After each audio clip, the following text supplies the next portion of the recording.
Bismillahirrahmanirrahim. Assalamualaikum warahmatullahi wabarakatuh. Waalaikumsalam warahmatullahi. Sebelum memulakan mesyuarat, marilah sama-sama kita membaca Ummul Kitab Al-Fatihah. A'udzubillahi minasyaitonir rajim. Bismillahirrahmanirrahim.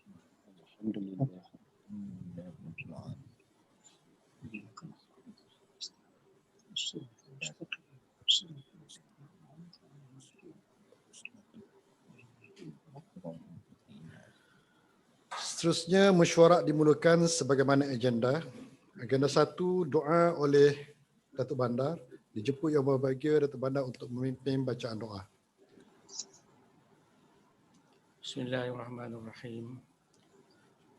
Alhamdulillah, dibuka mesyuarat pada pagi ini dengan menyebut nama Tuhan yang Maha Pemurah, yang Maha Mengasihani. Kepadanya terpulang segala puji-pujian, kepada Rasul-Rasulnya selawat dan salam kehormatan, kepada sekalian orang yang taatkan Tuhan. Ya Allah, ya Tuhan kami yang bersifat maha hikmah, limpah keadilan, yang menanggung kewajipan ke atas pemerintah dan ahli-ahli mesyuarat, ahli-ahli majlis mesyuarat bagi mentadbir muslihat masyarakat pergaulan. Mudah-mudahan sentosa, aman, makmur, limpah kebahagiaan meliputi sekalian warga kota Kuala Terengganu. Ya Allah, ya Tuhan kami sekalian hamba-Mu yang diperkenan menjadi ahli majlis Bandaraya Kuala Terengganu menyempurnakan kewajipan yang diamanahkan terutama bagi Bandaraya Kuala Terengganu dan rakyat sekaliannya. Ya Allah, ya Tuhan kami, berkat-Mu kami berhimpun di pohon anugerah taufik-Mu, hidayah-Mu, di pohon menyuluh, memandukan pada ketika kami berunding, menimbang, bertukar fikiran pada segala perkara yang dibentangkan dengan saksama serta berkeamahan, menjunjung perintah dan kebesaran Tuhan. Mudah-mudahan berlebih-lebih keamanan, kemakmuran dan kesejahteraan bagi Bandaraya Kuala Terengganu serta penduduk-penduduknya sekalian. Ya Allah, ya Tuhan kami, di pohon doa kami diperkenankan. Amin ya rabbal alamin.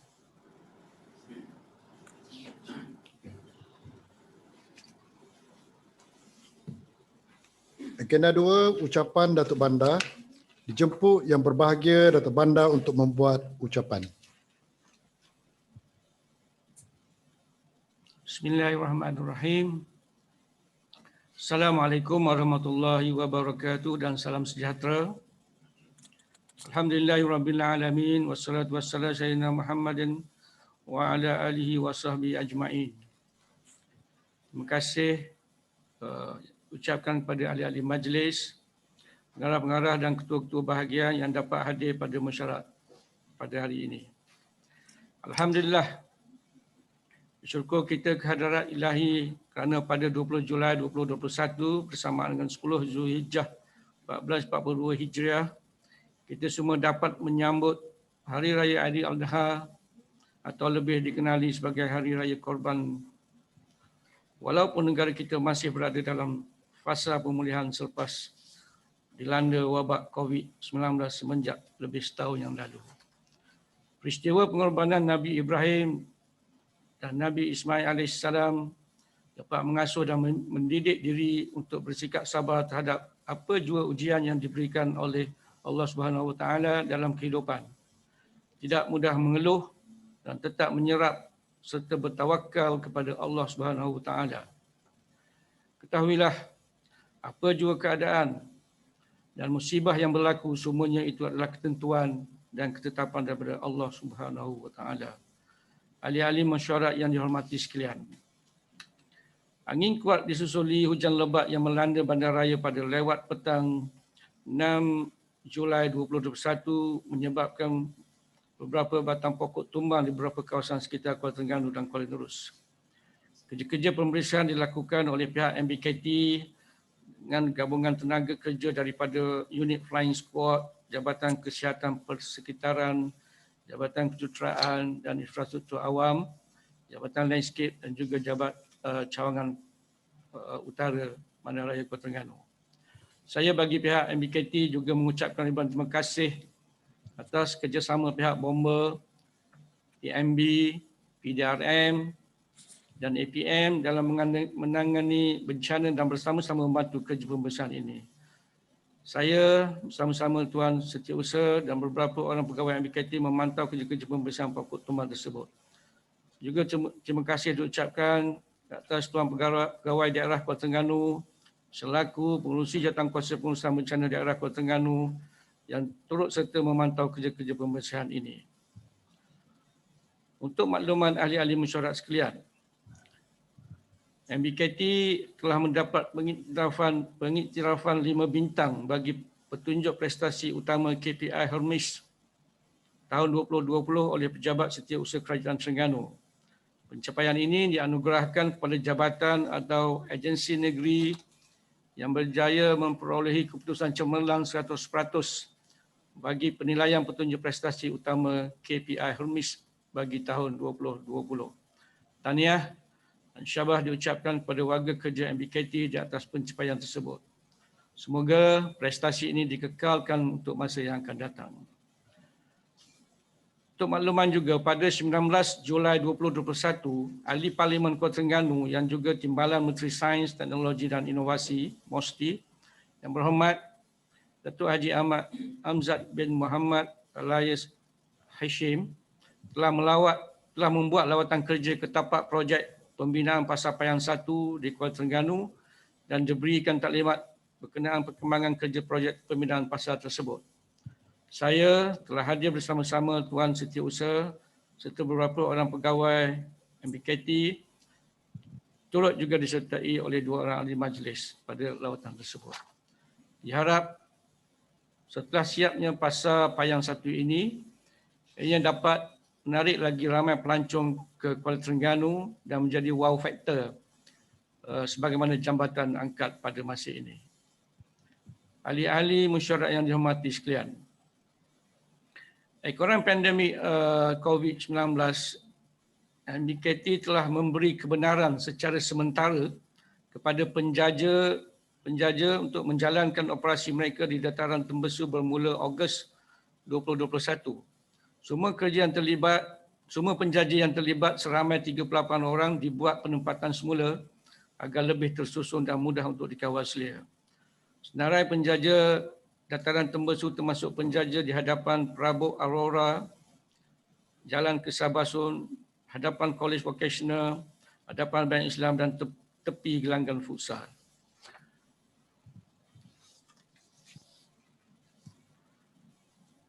Hasil perbincangan bersama KKM, Kementerian Kesihatan Malaysia dan PDRM, MBKT telah mengambil langkah segera dengan menutup 4 pusat rekreasi pada 21 Julai 2021 iaitu Pantai Batu Buruk, Kuala Terengganu, Taman Awam Lagun Kuala Ibai, Kuala Terengganu, Pantai Teluk Ketapan, Kuala Nerus, Jalan Sisir Pantai Seberantake, Kuala Nerus yang lebih dikenali sebagai Miami Beach. Ini adalah bagi mengelakkan orang awam daripada berkunjung dan berkumpul sehingga menyukarkan penjarakan fizikal yang boleh menyebabkan penularan jangkitan COVID-19. Ahli-ahli mesyuarat yang dihormati, Majlis Bandaraya Kuala Terengganu telah bersetuju untuk membuat penjenamaan semula Pejabat Cawangan Utara dengan menukarkan nama jabatan tersebut kepada Majlis Bandaraya Kuala Terengganu Cawangan Kuala Nerus. Ini merupakan kesinambungan daripada pengujudan Pusat Pentadbiran Daerah Kuala Nerus sekaligus mewujudkan entiti daerah itu sendiri dalam pentadbiran Majlis Bandaraya Kuala Terengganu. Akhir kata, janganlah kita terus leka dengan penurunan ataupun dengan COVID-19. Jika tersilap langkah, kita mungkin akan berhadapan dengan gelombang jangkitan yang lebih dahsyat sebagaimana yang kita hadapi sekarang. Jadikanlah nasihat daripada Kementerian Kesihatan Malaysia sebagai norma baru kehidupan seharian kita. Elakkan 3S, iaitu elakkan kawasan yang sesak, elakkan samban dekat dan elakkan tempat sempit. Jika ini sentiasa diamalkan, insya-Allah kita pasti menang memerangi COVID-19. Amin ya rabbal alamin. Sekian, wabillahi taufiq wal hidayah. Assalamualaikum warahmatullahi wabarakatuh. Terima kasih.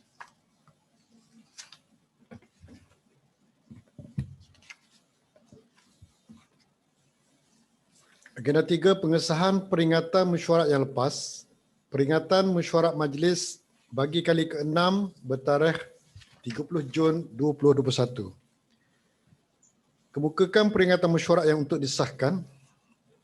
Dijemput Tuan Haji Tuan Cik bin Tuan Muda, Kadang dan Encik Muhammad Zabidi bin Ahmad untuk menyokong.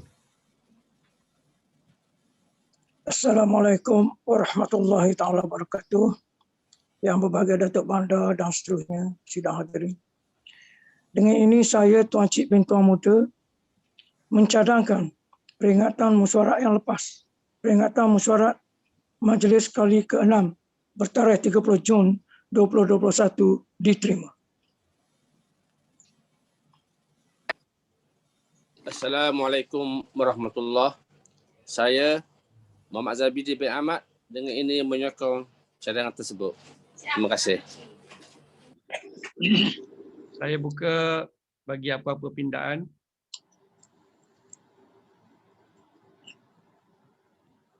Jika tiada apa-apa pindaan, peringatan mesyuarat ini diterima dan disahkan. Terima kasih.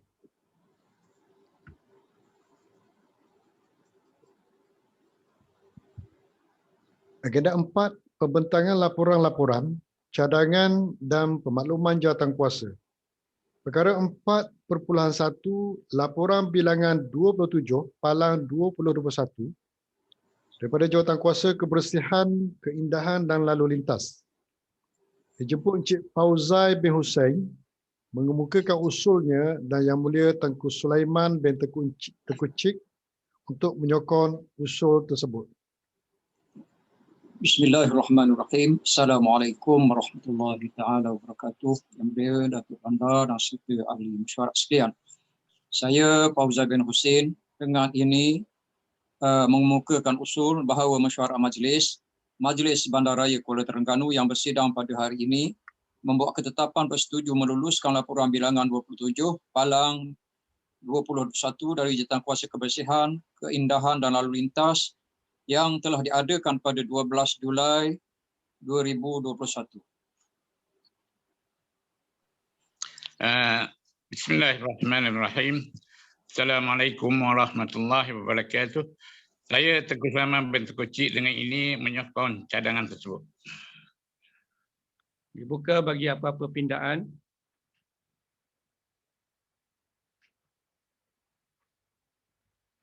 Kita ada apa-apa pindaan, peringatan mesyuarat ini diterima dan disahkan. Terima kasih. Perkara 4.2, laporan bilangan 28 Palang 2021 daripada Jawatankuasa Keuangan dan Pelaburan. Dijemput Encik Muhammad Razaki bin Daud mengemukakan usulnya dan Encik Azmi bin Rahman untuk menyokong usul tersebut.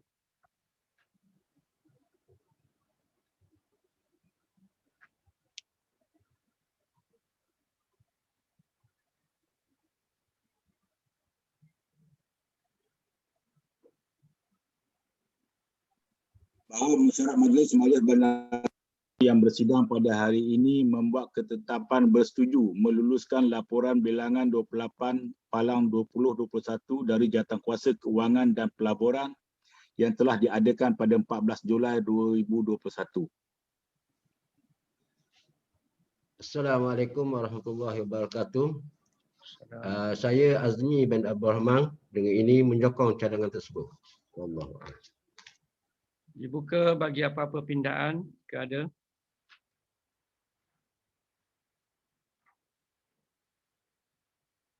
Jika tiada apa-apa pindaan, peringatan mesyuarat ini diterima dan disahkan. Terima kasih.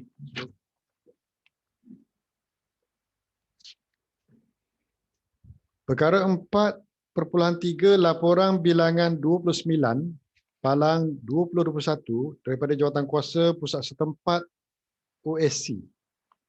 Dijemput Tuan Haji Muhammad Siddiq bin Abdullah untuk mengemukakan makluman. Assalamualaikum warahmatullahi wabarakatuh.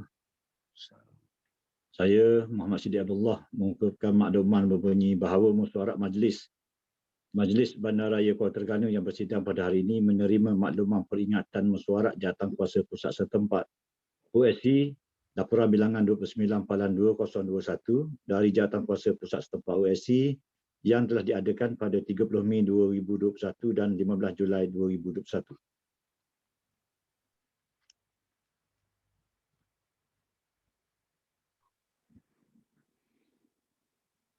Perkara 4.4 laporan bilangan 30 Palang 2021 daripada Jawatankuasa Pusat Setempat OSC Notis. Dijemput Tuan Haji Ramli bin Ismail untuk mengemukakan makluman. Assalamualaikum warahmatullahi taala wabarakatuh.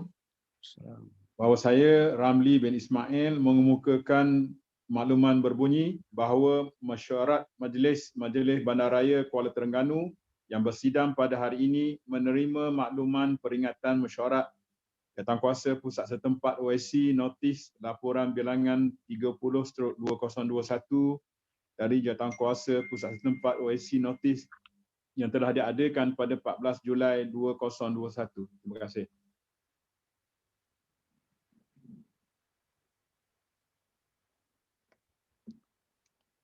Agenda 5, pembentangan kertas mesyuarat. Perkara 5.1 kertas mesyuarat Majlis bilangan 3 Palang 2021. Kertas cadangan tata cara pengenaan caj pemajuan di Majlis Bandaraya Kuala Terengganu berdasarkan kaedah-kaedah caj pemajuan Terengganu 2020. Sebelum pembentangan kertas mesyuarat dimulakan, syarat majlis ditukar menjadi jawatankuasa bagi membolehkan kertas mesyuarat majlis bilangan 3 Palang 2021 dibincangkan secara perinci.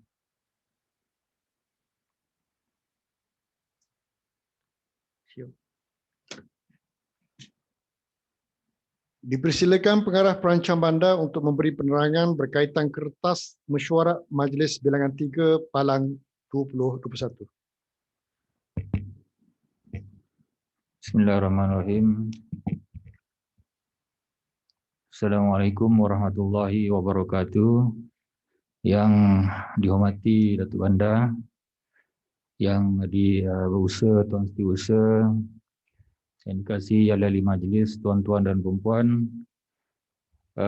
Pagi ini saya akan membentangkan satu kertas cadangan berkaitan tata cara berkenaan caj pemajuan di MBKT berdasarkan kaedah-kaedah caj pemajuan Terengganu 2020 yang telah pun diwatakan pada 17 Disember 2020 oleh Kerajaan Negeri. Jadi pembentangan kertas ini adalah susulan daripada mesyuarat khas yang kita adakan pada 18 Julai lalu, yang mana hasratnya adalah untuk pendetailan pada hari yang berkenaan. Jadi hari ini kita jangkakan lebih kepada rumusan je lah kertas saya ni. Next, boleh tengok slide. Tujuan hari ini adalah untuk mendapatkan kelulusan daripada mesyuarat majlis bagi kertas tata cara. Kertas tata cara ini adalah pendetailan pendetailan kepada kaedah yang kita warta. Boleh buka slide tak?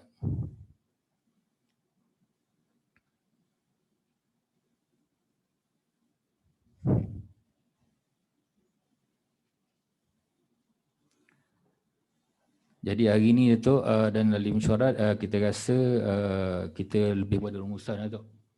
Sebab kita dah pergi detail pada 18 Julai lalu lah. Pada 18 Julai lalu kita ada dua kertas yang kita kongsikan, iaitu kertas pertama daripada pengarah undang-undang kita berkaitan dengan kaedah itu sendiri, dan yang kedua daripada saya iaitu pendetailan bagi maksud kaedah, iaitu tata cara pengenaan tergeliat lidah dalam tata cara ni. Okey, next. Hari ni kita nak dapatkan kelulusan daripada mesyuarat majlis. Next. Boleh next. Slide. Next. Okey. Okey, seperti yang saya maklumkan, kaedah Caj Pemajuan Terengganu 2020 telah pun diwatakan oleh Kajian Negeri pada 17 Disember 2020 dan telah pun dikuatkuasakan mulai 1 Jun 2021. Maknanya mana-mana permohonan kebenaran merancang yang didaftarkan di unit OAC MBKT mulai 1 Jun adalah tertakluk kepada pengenaan Caj Pemajuan menurut kaedah yang diwartakan. Next. Ini adalah kita kongsilah apa yang berlaku di luar Terengganu. Kalau kita lihat di skrin tu atau yang dikongsikan ni, kita antara yang agak tercecer lah dalam melaksanakan kaedah yang berkenaan. Paling advance KL lah, tahun 79 dah buat kaedah dah untuk Caj Pemajuan, diikuti oleh Penang dan Selangor lah. So yang masih belum adalah di Pahang dan Negeri Sembilan. Even Perlis kecil pun dia dah buat kaedah untuk pengenaan charge bagi permohonan KM. Next.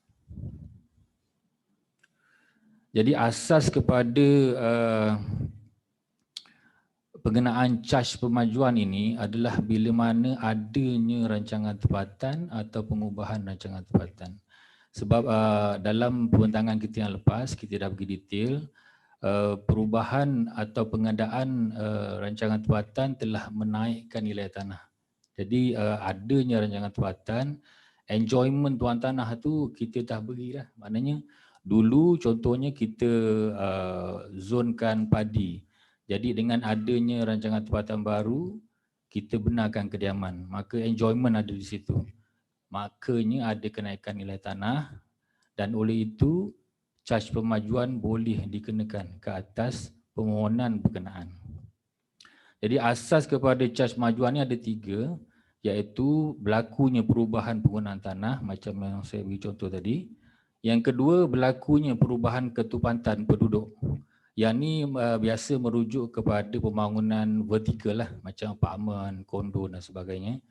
Dan yang ketiga, berlakunya perubahan kenaikan luas lantai atau nisbah plot. Yang ni merujuk pembangunan vertikal atau pembangunan infill yang selain daripada kediaman lah. Contohnya komersial. Jika berlaku kenaikan nilai tanah disebabkan 3 ini, maka dari segi undang-undang, Caj Pemajuan boleh dikenakan ke atas pemajuan berkenaan. Jadi kalau ikut undang-undang juga, di bawah Seksyen 22/4 Akta Perancang, kebenaran merancang itu tidak boleh dikeluarkan sekiranya pemohon tidak membayar Caj Pemajuan. Maknanya Caj Pemajuan ini sebahagian daripada syarat kelulusan kebenaran merancang yang perlu dijelaskan oleh pemohon bagi membolehkan kelulusan dikeluarkan oleh pihak MBKT atau PBT lah. Next. Masa mesyuarat 18 hari bulan hari itu ada pertanyaan daripada Encik Firdaus saya rasa. Dia nak tengok apa yang perbezaan rancangan tempatan dulu dan yang baru. Jadi hari ini saya flashback baliklah sedikit teori asas-asas tentang rancangan tempatan itu sendiri. Jadi bila kita sebut rancangan tempatan ni, dia mesti ada perkara-perkara berkaitan dengan maksud pembangunan. Antaranya adalah tentang guna tanah atau zoning plan yang dibenarkan bagi setiap lot. Maknanya setiap inci tanah atau lot dalam sempadan pentadbiran kita mesti ada dicadangkan zon pemajuan yang dibenarkan. Itu antara asasnya lah dalam rancangan tempatan ni. Dan selain itu ada juga intensiti pembangunan dalam bentuk ketupatan penduduk dan nisbah plot. Ini antara perkara yang memang perlu ada dalam setiap penyediaan rancangan tempatan. Oleh itu, adanya ukuran dan kenaikan nilai tanah kepada tanah yang kita cadangkan itulah dalam rancangan tempatan. Ini konten bagi rancangan tempatan. Next. Di Terengganu, kita boleh kata semua dah ada rancangan tempatan, termasuk yang pengubahan dan penggantian yang baru. Termasuk di kawasan pentadbiran kita lah. Next. Kita sekarang ni kita ada rancangan tempatan daerah Kuala Terengganu 2035 dan rancangan tempatan daerah Kuala Nerus 2035. Ada dua rancangan tempatan. So, since ada pertanyaan hari tu, Datuk, kita kena pergi flashback balik lah. Teori-teori asas rancangan tempatan ni biar pemahaman tu lebih jelas lah.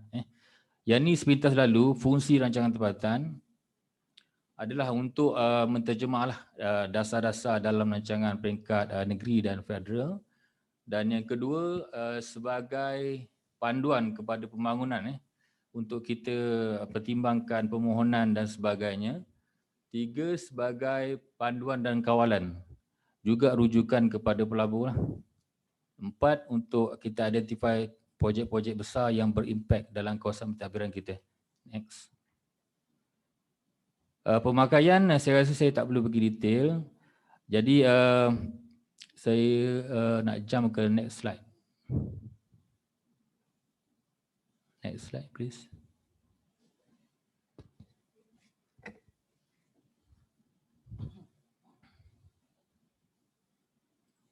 Seperti yang saya maklumkan sebelum ini, di kawasan pentadbiran kita dah ada rancangan tempatan yang dah diwata bermula pada 19 Disember 2019 untuk dua-dua daerah. Next.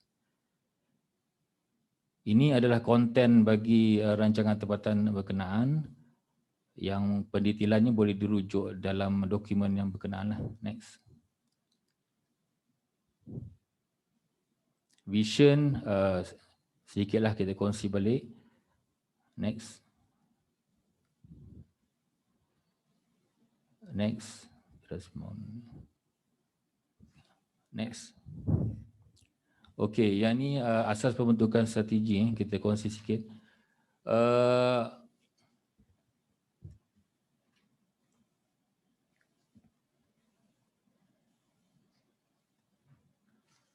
Dalam kita merangka strategi pembangunan bagi daerah kita, kita juga melihat kawasan dari segi trend pembangunan bagi kawasan terbubian yang sedia ada,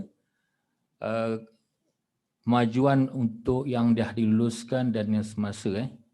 Dan yang ketiga dari segi, minta maaf skrin monitor saya ni tak berapa jelas ni, saya kena renung sikit ni.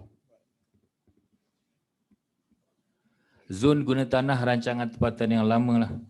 Maknanya dalam kita merangka rancangan tempatan baru, kita juga ambil kiranya rancangan tempatan yang terdahulu lah. Juga projek infrastruktur yang terbesar yang berlangsung di negeri Terengganu iaitu ECRL. Dulunya kita jangka adanya stesen baru di ECRL di Bukit Besar. Yang tu masa kita perancangan awal tu memang kita nampak ada impak besar lah. Memang besar lah dari segi kesan kepada pembangunan sekitar. Tapi bila mana ialah selaras dengan hasrat negeri tu atau faktor-faktor ekonomi dan sebagainya, berubah daripada Bukit Besar ke Bukit Sawa, memang kita nampak impak tak berapa langsung lah. Cumanya isu yang kita sedang nak highlight ni dengan peringkat negeri, sejauh mana kita boleh buat connectivity antara stesen baru kita di Bukit Besar, KT Central itu, menghubungkan dengan stesen ECRL di Bukit Sawa. Itu agenda yang kita kena fokus lah di masa akan datang. Dan kita juga ambil kira kepentingan ekologi di kawasan pembangunan kita, termasuk kawasan pertanian. Pertanian ni kita banyak rujuk kepada kawasan padi lah sebenarnya ni. Padi ni memang isu besar lah sekarang ni, especially tanah-tanah yang tak dimajukan lagi untuk padi dan owner berhasrat nak tukar bagi masuk kediaman dan sebagainya. Dan kawasan bukit juga kita letakkan sebagai kawasan halangan. Maknanya dalam kita merancang guna tanah kita tu, kita kawasan bukit ni kita tak benarkan pembangunan secara umumnya gitu. Sebab melibatkan risiko pada persekitaran dan sebagainya. Okay, next. Okay, next kita teruskan ni. Saya rasa itu pendetilan kita dah bentang 18 gitu. Cuma next saya jam sikit lah.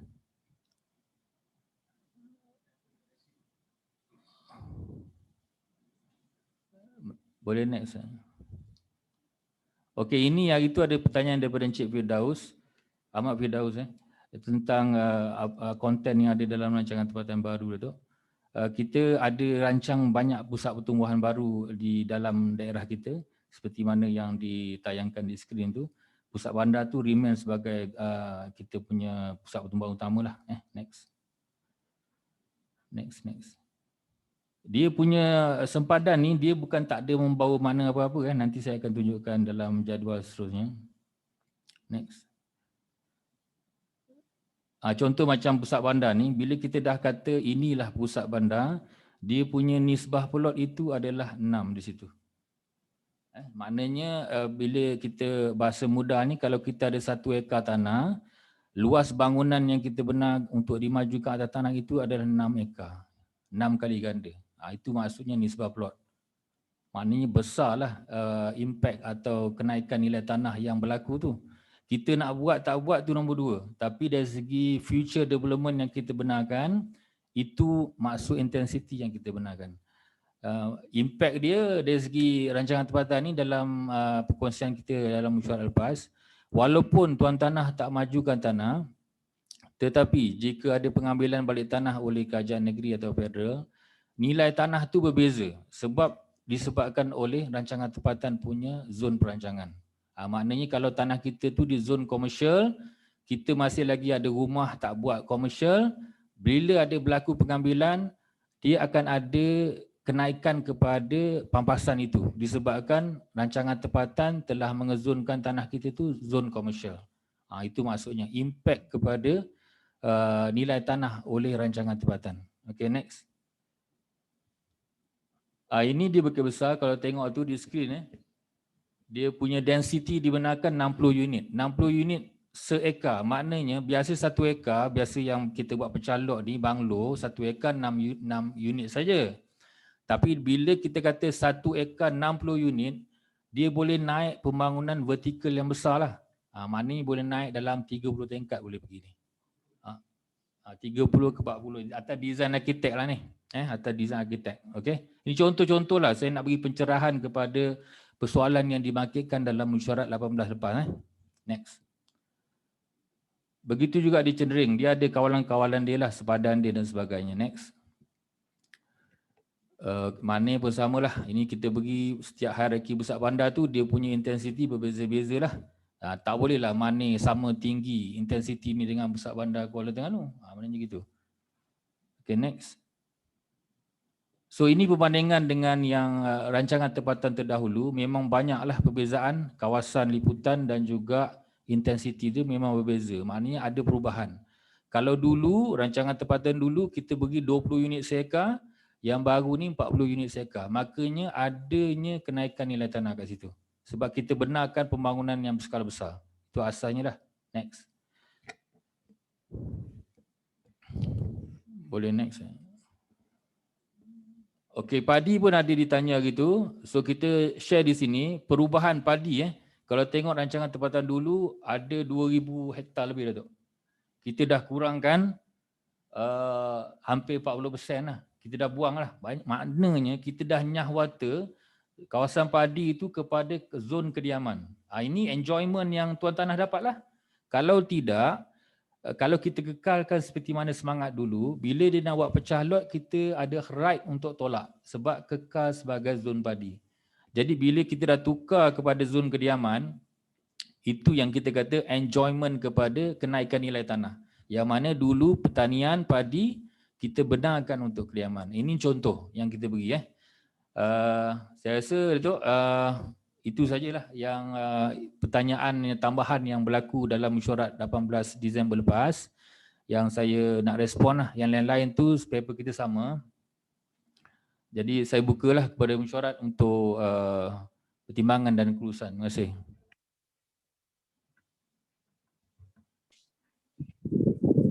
Saya bukalah bagi kalau ada apa-apa lagi soalan sebelum kita sahkan ataupun kita tukarlah. Assalamualaikum. Salam Cik Arul Haji. Sila Haji. Datuk Bandar, hari itu kita ambil sikap tangguh sedikit, kita mahu tangguh. Makna dari segi kertas ni setujui di peringkat atas dah. Cuma kita masa sikit kita bertanya. Saya sebut pada hari ini sebab masa ni mungkin pendedahan kita walaupun kita lewat daripada orang lain berbanding kita ketinggalan. Dan elemen kita juga dalam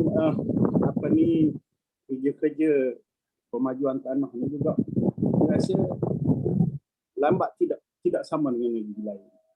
Sebagai contohnya saya tengok di elemen yang berkaitan dengan kemajuan ini ukur dan sebagainya. Ukur boleh buat kerja hantar pada KN, masuk OSC, KN dan OSC tolak dan masuk semula sehingga ada.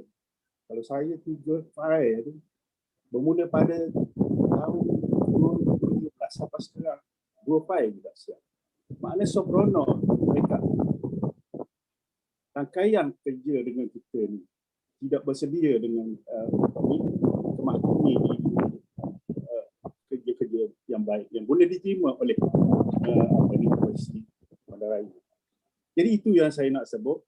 Kalau ada peluang masa sedikit supaya hak yang berkaitan itu lebih faham dan menerima pembaharuan kesedaran sebagai tugas peranan masing-masing itu boleh memberi kebaikan kepada bersama, kepada rakyat bersama. Kita tidak mahu ada masa bila just dikenakan, just pemajuan dikenakan tetapi hasilnya bertahun-tahun baru siap ataupun tak siap lah. 3 tahun tak siap lagi itu maknanya kelulusan tak dapat lagi tu satu benda yang satu nyanyi lah ke. Itu Datuk yang saya nak sebut bagi saya.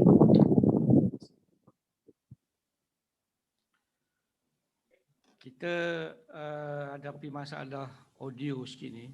Tapi yang saya fahamnya satunya Haji Arul nak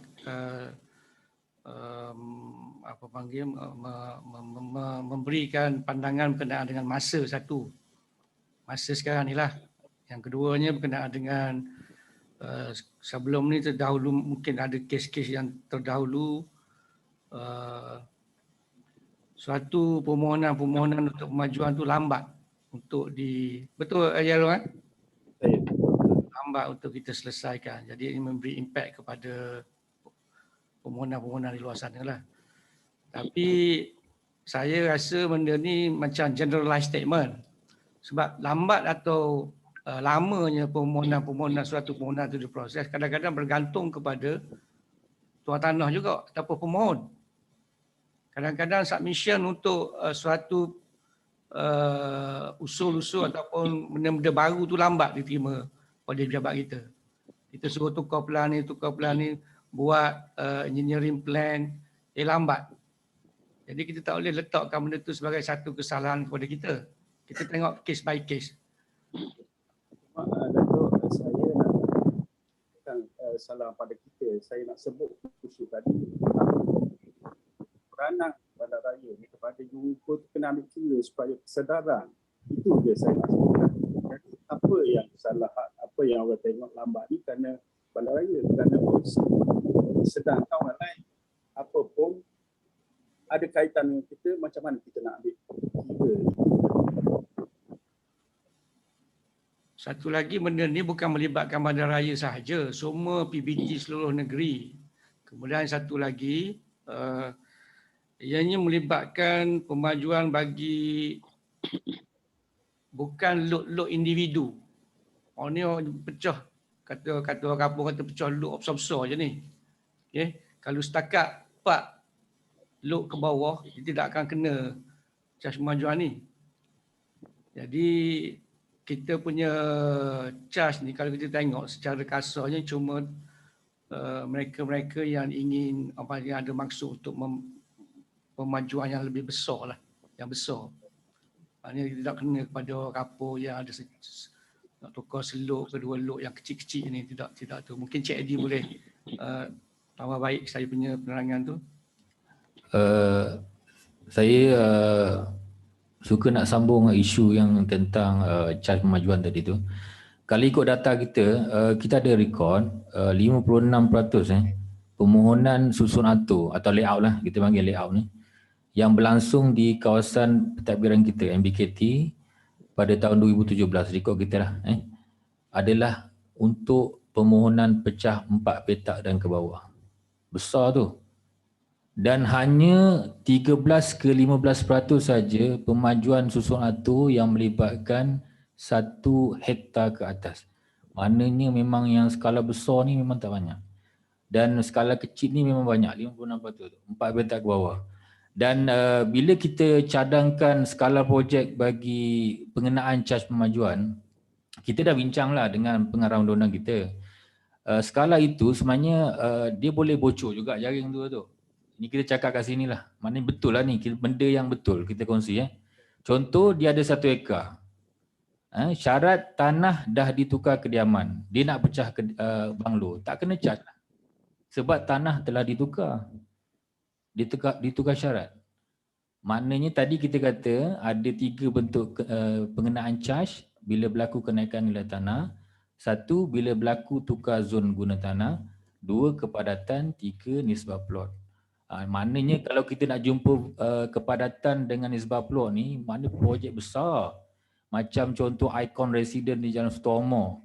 Kita nak jumpa macam gitu dalam tempoh 10 tahun, mujur 2-3 projek. Maknanya gitu. Lazimnya banyak projek landed. Maknanya bila projek landed, dia punya chances bagi pengenaan cas banyak berlangsung dalam keadaan tukar zon guna tanah. Tetapi jika permohonan yang kita terima itu syarat tanah telah ditukar selepas 1 Jun, yang tu memang kenalah. Tapi kalau telah ditukar sebelum 1 Jun di pejabat tanah, maka dia tidak tertakluk kepada cas pemajuan. Kalau dia nak pecah banglo ni, tak kena pun. Option kedua, dia ada 1 ekar, dia nak elak dulu. Contoh, dia pecah 4 saja, dia tak pecah 6, pun tak kenalah. Itu antara kelemahan dari segi ruling kita yang kita kena akur lah. Niat hati nak buat 6, dia nak elak, dia buat 4 dulu. Itu antara kita kata loophole dalam ruling yang ada. Maknanya bila kita kata kena charge itu, dia bukan kata memang akan kena lah. Ada loophole dalam kita menguatkuasakan kaedah yang berkenaan. Itu yang saya boleh respon lah. Maknanya kita tak perlu risau, dan seperti yang Datuk Bandar maklum tadi, yang ni kita lebih fokus kepada orang-orang yang betul-betul buat projek lah, maknanya gitu. Terima kasih. Okey, untuk maksud masa ni, saya minta Tuan SOB memberi penerangan sikit berkenaan dengan perbincangan dengan yang berhormat Exco kita. Sudah Tuan SOB? Terima kasih Datuk Bandar. Cuma saya dari segi saya, apa yang saya nak maklumkan sebagaimana yang Datuk Bandar maklum tadi, cas pemajuan ni bukan sekadar untuk Majlis Bandaraya saja. Dia hanya meliputi semua PBT di negeri Terengganu. Dan sebelum kita nak suruh guna pakai ni, benda ni kita dah wartakan. Dan apabila kita wartakan bermula 1 bulan 6 ni, kita telah merujuk kepada penasihat undang-undang negeri apabila dimaklumkan pada 18 bulan baru ni dalam mesyuarat yang telah diadakan tu, pandangan daripada ahli-ahli majlis, rungutan daripada ahli majlis untuk kita nak tangguh. Jadi kita nak tangguh, kita tak nak tangguh. Satu kaedah yang kita boleh buat adalah nyah warta. Dan apabila melibatkan nyah warta, kita dah melepasi tarikh bermulanya warta kita pada 1 hari bulan 6. Untuk makluman, kita telah bawa mesyuarat dalam SPC untuk cah-cah pemajuan ni adalah sebenarnya pada bulan Februari 2021 lagi. Dan pada masa tu kita tangguh penggunaan ataupun efektif dia ni pada bulan Jun ni dengan beranggapan COVID tu telah ada dan kita beri tempoh masa untuk kesedaran kepada semua PBT untuk nak buat proses-proses dia. Jadi masa tu kita ambil ke depan dah. Jadi kita telah wartakan benda ni dan penguatkuasaan tarikh penguataan kita adalah pada 1 hari bulan 6. Jadi apabila setelah rujukan kita buat pada pejabat penasihat undang-undang, kalau kita nak proses ambil nak tangguh memang tak boleh, kita kena nyah warta, dia akan menjadi satu implikasi pula lepas pada ni. Sebabnya tarikh efektif 1 hari bulan 6, apabila audit pula dia ada banyak implikasi. Tapi sebagaimana yang dimaklumkan oleh Cik Eddie dan juga Datuk Bandar tadi, dia bukannya melibatkan individu punya projek apa semua yang kecil-kecil tu. Kita melibatkan yang berapa skala 4 unit ke atas. Ke macam mana Cik Eddie kalau saya silap dari segi teknikal tu? Ke atas commercial industry. Commercial industry. Dan persentage pun sebagaimana yang Cik Eddie maklumkan tadi. Cuma di dalam cacah pemajuan ni telah dimaklumkan ada klaus-klaus yang kita boleh beri ringankan beban kepada pemaju-pemaju ni. Contohnya kita dah ambil bayaran sekarang, mungkin kita boleh dia isi borang, dia dalam tu dia ada isi borang untuk buat bayaran berkala ke, partial ke apabila projek siap ke, itu atas persetujuan PBT yang terlibat. Maksudnya kalau projek tu di Kemaman, sebab Kemaman sekarang ni telah guna pakai benda ni. Tunggu kita lagi di Bandaraya. Saya dimaklumkan di Kemaman telah guna pakai untuk big projek macam ni. Untuk skala kecil memang sebagaimana termaktub dalam cacah ni tidak terlibat apa semua. Jadi kita harap benda ni sebab dimaklumkan, dan saya tengok dalam file pun dekat di SUK ni sendiri, bengkel apa semua kita bermula pada tahun 2015 lagi bermulanya proses untuk cacah pemajuan ni, dengan ada kekangan-kekangan pada satu masa tidak setuju pakai lah gini-gini. Dan saya rasa sekarang ni dengan keadaan kewangan PBT, inilah salah satu punca hasil yang perlu diperolehi pada PBT di negeri Terengganu. Itu saja Datuk Bandar. Terima kasih. Ada apa-apa lagi pandangan? Saya rasa Assalamualaikum warahmatullahi taala wabarakatuh. Yang berbahagia Datuk Bandar. Ya. Kalau kita lihat penjelasan yang telah diberi kepada kita sekarang ni dah 2 kali lah dengan hari ni. Suatu perkara yang telah ketinggalan, patutnya benda itu dah lama berlaku dan benda ni pula telah diwartakan. Cuma pihak yang pertama, warta tu ditunda kepada 1 bulan 6. Jadi perkara hari ni bulan 6 dah berlalu. Dan apa yang disebut baru sebentar, seolah kita nak tangguh perkara ni macam sulit. Kalau nak nyahkan warta ini pun lagi sulit. Cuma satu jalan keluar saja, pelaksanaan saja. Kita terima. Tadi ada dah bentang pelaksanaannya mungkin tangguhkan bayaran, tangguhkan masa untuk menjadi bebanan kepada pengguna lah. Itu mana tahu mungkin lepas COVID ke contohlah. Itu saja, kalau boleh itu saja menjadi tempat yang kita boleh beredar sikit. Saya rasa tak ada jalan keluar dah. Kita terima tapi dengan kaedah. Agaknya dengan kita beri kelonggaran kepada yang tertentulah. Wallahualam. Kita minta lah pandangan yang baik daripada sahabat-sahabat lah. Terima kasih Pak Cik. Ada lagi tak? Sebab kita pada saya kena start. Saya bersetuju untuk start. Lepas pada start baru kita tengok daripada outcome dia. Kalau kita tak start, kita tak tahu macam mana di luar sana. Walaupun benda ni telah diwarta, mungkin kita leka. Ahli-ahli majlis pun mungkin leka sebahagian saja yang tahu benda ni. Ataupun kita lupa. Bila kita nak start ni, masing-masing duduk tu balik. Hidup balik. Okay? Sebab benda ni dah lama dah berlaku. Tahun 1979, Kuala Lumpur tu dah, sebab tu Kuala Lumpur maju. Kita ni duduk ingat cari BT lagi. Jadi kita start dulu benda ni, lepas tu kita tengok outcome. Sebab kalau tidak kita akan terlambat semua. Lepas tu dari segi option untuk pembayaran tu kita ada option. Kita ada option secara mansuran ataupun sekaligus bergantung kepada kemampuan syarikat tadi boleh buat permohonan mengikut sebagaimana yang kita gariskan lah. Jadi Assalamualaikum Datuk. Datuk. Assalamualaikum ya Cik Azri. Satu soalan.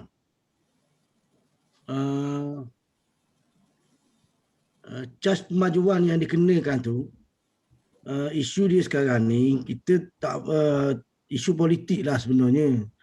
Sebab bila kita cas, kita takut kena kepada rakyat, jadi rakyat akan menjadikan isu ni sebagai nak kata kekajaan lah. Dalam keadaan pandemik COVID ni, cas semua. Ni cas dah kerja buat payah. Itu isu yang kita bahas. Jadi saya nak tanya, cas pemajuan yang dikenakan tu, efek dia kepada rakyat ke tak? Sebab cas itu akan dikenakan kepada pemaju.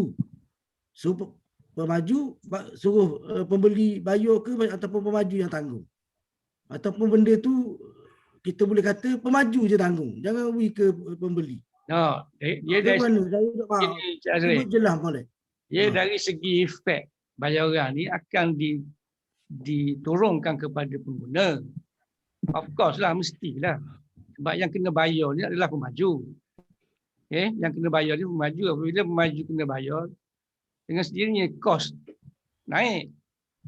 Bila kos naik, dengan sendirinya dia akan benda tu akan diabsorb oleh pengguna ataupun pembeli. Contoh. Jadi dia kira belaka dah.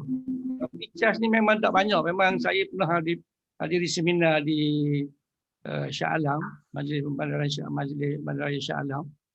Dia memang absorption tu yang dikenakan kepada pengguna tu tak banyak. Okay? Contoh Datuk. Contoh. Rumah 300,000. Mana sekarang ni jual 300,000.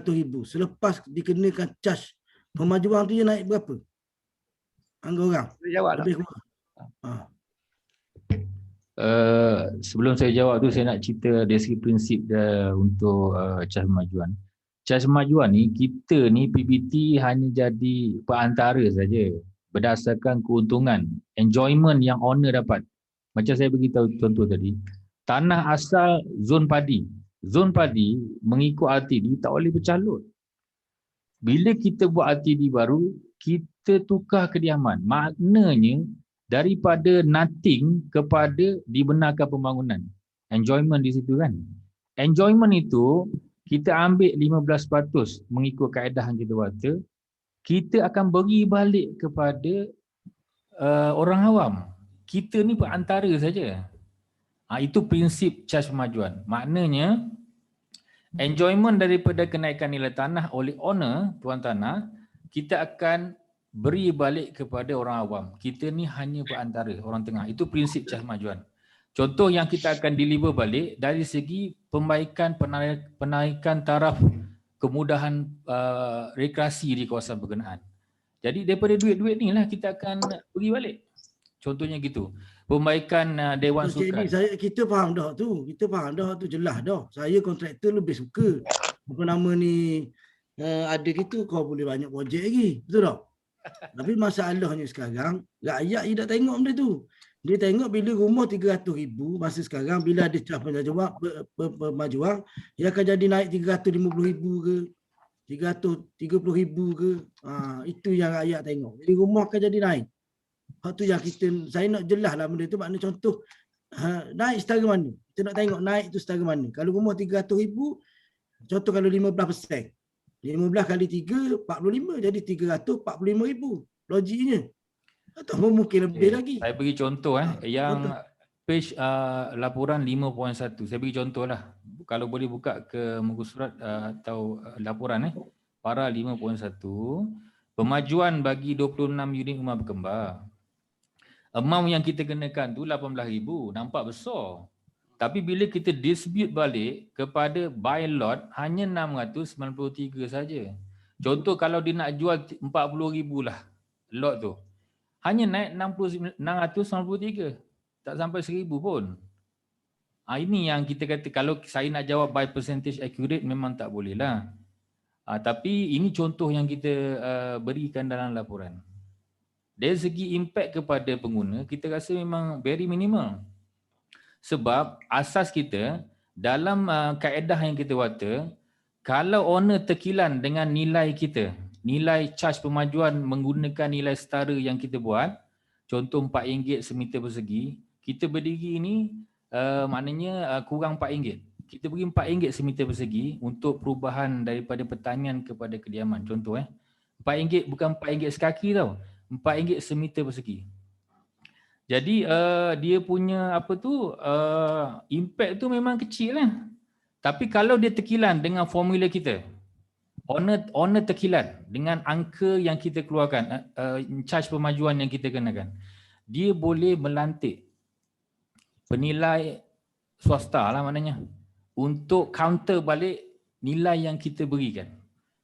Kalau nilai yang diberi tu rendah daripada kita, kita akan pakai. Itu janji kita dalam kaedah. Memang ada dalam kaedah tu. Jadi maknanya, dan kita beri jaminan melalui negeri ni. Bila kita buat formula nilai setara RM4 semeter persegi, bila kita panggil penilai luar dan penilai kita, Puan Zanila pun ada, boleh sahakan nanti, boleh respon. Memang kadar tu memang paling rendah. Sebab apa? Kita tahu untuk membuat perubahan kat Terengganu ni memang besar implikasi kepada politik dan sebagainya, kita faham. Tapi saya yakin dan percaya negeri dah timbang. Negeri pun yalah orang politik lah maknanya gitu. Dia dah timbang dari semua sudut. Diyakini angka kita tu memang tak ada impact. Itu yang saya boleh respon tu. Dia gini lah Cik Azrin, saya bagi kronologi yang mudah lah, metodologi yang mudah. Contohnya harga gula naik 15 sen sekilo. Takkan setiap TO nak naik 15 sen. Secawan TO takkan naik 15 sen disebabkan oleh kerajaan umum kan naik sekilo 15 sen atas gula. Takkanlah peniaga nak naik 15 sen kecuali peniaga yang teruk lah. Bahkan naik 5 sen. Kalau ada pun kita boleh adjust lah. Sebab tu saya kata benda ni akan diabsorb secara ekonomi of scale lah.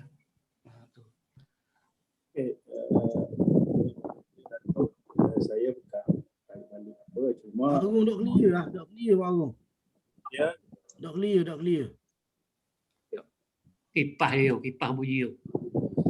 Saya bukan balik apa, cuma saya nak tengok respon kawan semua. Dan kita nak dapat tahu dari sudut, maknanya kita dah di peringkat atas lah kerajaan sudah nilai dah. Jadi rasa kita tidak berhalangan pun. Dia hanya tidak ada masalah pada apalah kita itu je. Wallahualam. Kalau saya bagi satu lagi contoh. Kita ingat tak tambahan cas yang dikenakan oleh pihak juruhukum? Ada dia masuk bincang ke kita tak? 200% hampir naik. Ingat tak? Ya, 160%. Tak pernah bincang pun kita, tiba-tiba je naik. Memang ada sunggutan-sunggutan tapi lalas sekali bayar gitu je. Saya pun terkesan dengan ni. Yang berbagi Datuk. Ya. Pada ahli majlis semua. Penerangan yang sudah diberi oleh pihak yang berkenaan kepada kita sudah banyak. Dan tadi sudah disebut peningkatan tambahan bayaran tu sikit sangat je yang kalau kena pun. Jadi maknanya dan dia sudah diwakilkan. Dan kita pun negeri yang terkebelakang. Jadi saya mengambil mudahlah mencadangkan supaya kertas ini diterima surat suara insya-Allah. Terima kasih. Assalamualaikum warahmatullahi wabarakatuh sahabat-sahabat. Ya, sila. Alhamdulillah. Kita kena lihat dari satu sudut ke hadapan. Kita kena melihat satu benda perkara baru yang bagi kita yang orang lain telah lama buat. Kita seolah-olahnya melihat benda ni ke belakang. Walhal kalau kita tengok pada keuangan kita, Bandaraya Kuala Terengganu tidak setara dengan nama Bandaraya. Ya. Lebih rendah daripada Majlis Perbandaran. Nak banding dengan Bandar Kemamang. Jadi dalam kisah pemajuan ni tidak terlibat kepada keseluruhan rakyat. Jarang orang kita ada tanah 5 ekar untuk pecah lut sekaligus. Melainkan tanah 1 ekar nak bagi 4. Melainkan tanah 1/2 ekar nak pecah 2. banyakkan rakyat kampung kita lah. Kecuali orang yang berada memang dia nak mengkomersialkan tanah dia tu, kita tak nafi lah. Jadi dari sudut politik, sepanjang masa politik ini akan dipolitikkan lah sepanjang masa. Dalam isu politik sepanjang masa akan menjadi isu dalam apa sekali segi pun. Tapi kita sebagai ahli majlis, kita kena lihat bahawa bagaimana kita nak mengelak langkah ke hadapan, nak memajukan pembangunan majlis Bandaraya Kota Terengganu. Bagaimana nak cari ikan majlis Bandaraya Terengganu adalah salah satu dari punca. Bagaimana kita nak lihat kepada pentadbiran kita nak ke arah kemajuan lagi. Kalau kita tengok keadaan sekarang ni, ini di luar topik sikit lah, keadaan sekarang ni, peniaga-peniaga kita berterabur sekali.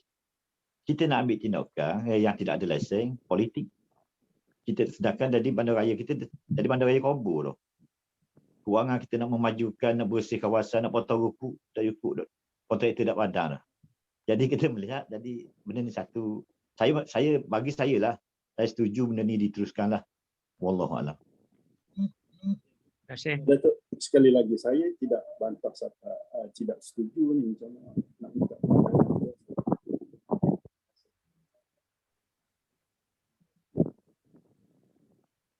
Tak dengar Pak Agong. Ya. Mic Pak Agong angkat sikit Pak Agong ni. Mic Pak Agong angkat sikit. Macam kena mic tu kena baju. Go. Saya tidak sebut ini sebagai tidak bersetuju. Cuma saya minta nak dapat penjelasan semua waktu ini. Kalau clear dah dari segi pandangan lain tu rasa kita tidak berhalang. Oh, Allah. Okey. Kalau kita ngundi lah. Bagi Datuk. Ya, Tuan Dio, sila. Saya nak beri sedikit pandangan sikit ya ni. Saya nak kembali kepada kertas yang kita bincangkan ini. Kita tengok apa yang kita bincang, pandangan rakan-rakan ahli majlis. Dia seolah-olah macam kita lupa bahawa charge pembajuan ini telah diwakilkan. Dan memang Perikatan Negeri telah bersetuju. Apa yang dibentang oleh majlis pada hari ini adalah berkaitan dengan tata cara sahaja. Bukan berkaitan dengan pokok persoalan induk. Sama ada kita bersetuju ataupun tidak. Hanya nak membincangkan tata cara penggunaan cas pemajuan. Itu saja. Mana kita nak jalan tu berdasarkan tata cara yang dibentang oleh kertas ini. Bukan lagi kita nak bincang sama ada kita nak jalan ataupun tidak. Saya nak betul tu je. Okey. Maknanya kita nak bincang tata cara sahaja. Terima kasih Tuan Pegawai Daerah, dan benda ni pun kita telah bincang dah. Jadi saya rasa benda ni tidak ada macam tidak ada rights tu kita tolong. Okey, sebab negeri bersetuju. Itu saja pemahaman saya. Jadi saya mohon pandangan dah. Cadangan tadi ada dah. Mak Siddiq, Mak Nordin telah cadangkan supaya kertas ini diterima. Jadi saya rasa saya pun malah dah bincang banyak tunda je. Mohon sokongan untuk usul yang telah dibentangkan tadi tu. Saya mencadangkan diterima. Ya, saya menyokong. Terima kasih. Ada nak dua lagi kalau boleh. Saya menyokong.